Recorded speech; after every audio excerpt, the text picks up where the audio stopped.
ساختمان مدرسه دینی محمدیه به ارزش 3.7 میلیون افغانی از سوی نهاد خیریه الخیر به حمایت مالی یکی از سرمایه‌داران محل در قریه برکات ولسوالی خواجه آمدی غزنی گشایش یافت.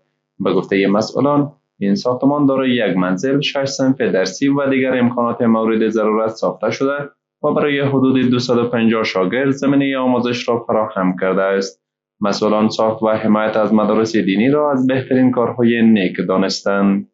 نو مؤمنانو بهترین عمل صالح د مدرسې جوړښت له حیث د تعمیر دغه کوم چا چې دغه مدرسه جوړه کړې ده داسې جهادي مدرسه ده.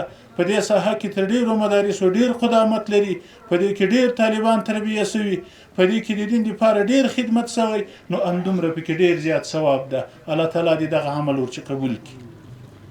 دا بهترین عمل ده، دا صدقه جاریه ده، که دا کس و او که نه و،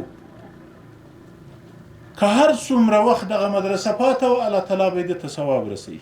دا محمدیه مدرسه ته شپږ درسي خونې، مجهزه اشپزخانه، تشنابونه، د اودسو جای، ټول هغه شیان چې د یوې مدرسې لپاره د شاګردانو لپاره لازم دا ټول په نظر کې ورته نیول شوي دي او په ښه معیاري په پخه ډول جوړه شوې ده.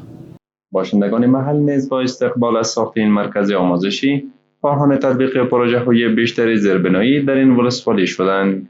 د ډیره وسایل رامنځته کړي د مخته د تعمیر وزور تعمیر وتی باران به وسه شاګردان وسه کېناستای و اوبه راڅڅېدې په پلاستیکونه ټول شکېدلي ول سره اوس خلک ډېر ځینې خوشحاله دي ښه درسونه د پکې فضل خدای کې شروع شوه او اوس له باران او لاړ شي نه شاګردان ټول په امن کې دي، ډېر خوشحاله یو. ځینې موږ له اوبو سره ډېر په تنګ یو، ښه د بندو ځایونه لرو، که چېرته موږ ته ښه بندونه جوړ شي موږ به له اوبو سره ډېر ښه شو او سړک مو په آخر اندازه زوبل دی، سړک مخ پوخ سي او جغل اندازې پې ولوي موږ به ډېر خوشحاله شو او سرک مزوبل دی او له اوبو سره ډېر تکلیف یو.